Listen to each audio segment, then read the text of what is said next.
Hey everybody, welcome to our home. Welcome, I'm Andrew Lofton. And I'm Danielle Lofton, and we're so glad that you're here. We are, and today we are talking about Great Western Trail. Great Western Trail. Okay, so this is a 2 to 4 player game. It's a heavy game, so it's about 2 hours, or it could be more depending on if you've played it before.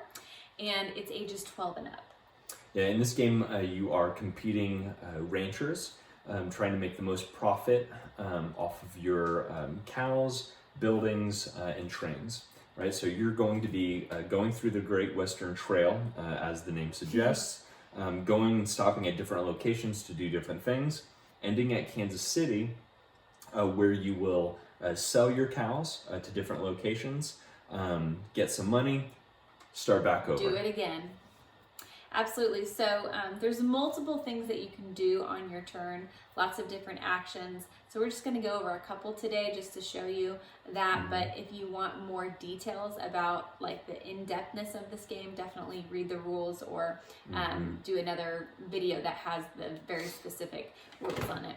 So one of the things, so what you're going to do is you're going to go along the trail, and what you're going to do is going to go to location. So if there's not a location there yet, then you're going to just hop on to the next location. You can go up to 3 spaces, I think, in the beginning. One of the things that you are going to do along the trail is buy more cows.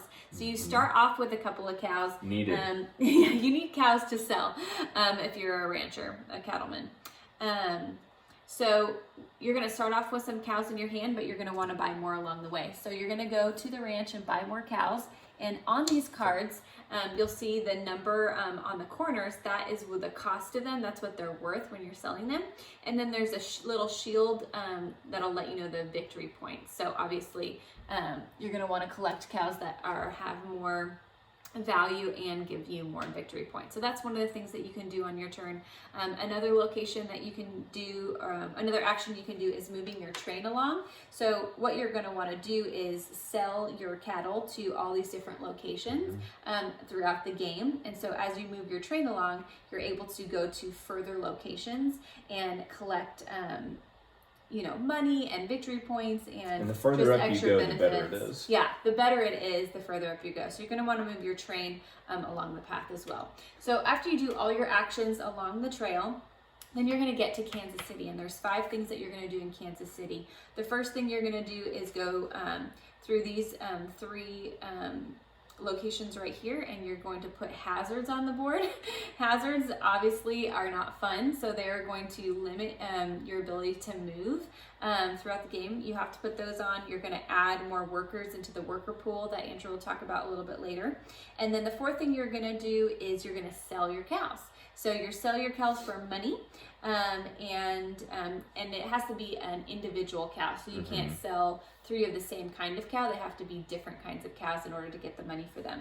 And then the 5th thing that you're going to do is you're going to sell your cows, or you're going to sell them to a specific location, right? You're going to drop them off as a specific location. So depending on where your train ends up at, however you moved it throughout the game, that's where you're going to be able to sell to. Depending on what location you're at, you're going to get more victory points, more money, more special abilities. And like you said, the further along you get, the better it is. Now, like Danielle was saying, there's a ton in this game. A lot in this game. It's why it's a harder, heavier game. It's why it takes a couple of hours. So, again, we're not hitting every single nuance of it. But a couple of things. There's not a ton of locations when you first start. And you don't have any assistants yet on your player board. Well, you have 1, but you haven't hired any more yet.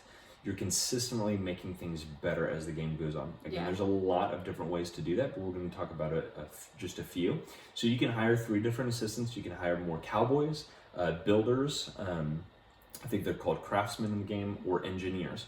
So the engineers are going to help you move your train down more efficiently. So instead of just 1 or 2 spaces at a time, you're moving maybe 6 spaces down at a time.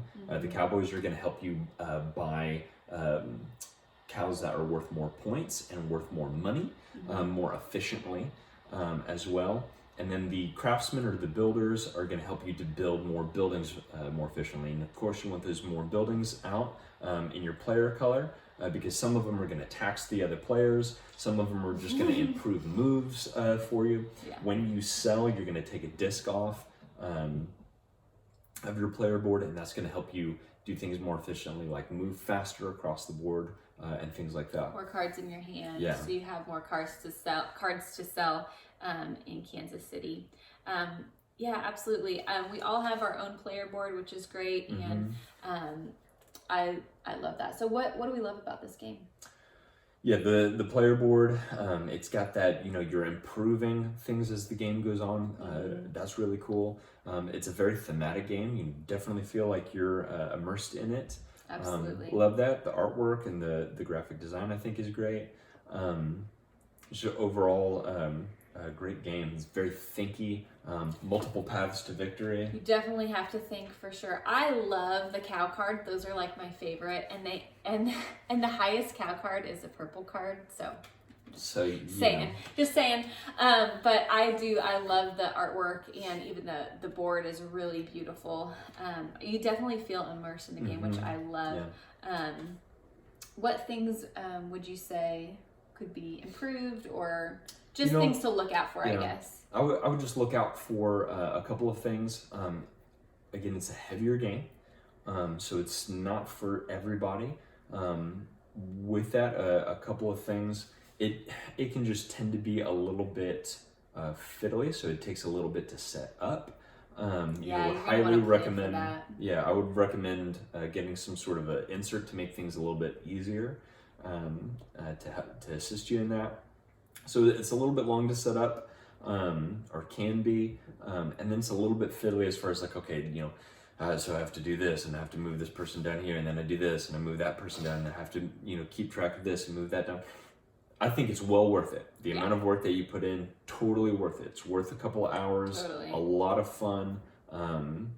It's a great, there's a lot of good conversation that happens at the table with it.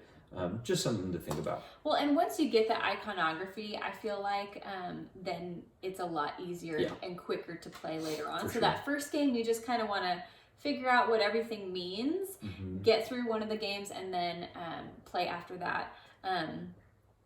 But it's a really, really fun game. We love playing this 2-player, and it's really fun with more players as well. For sure. So Great Western Trail is awesome. You should check it out. Let us know if you have any questions about Great Western Trail, or if you have any other games that you'd like us to review.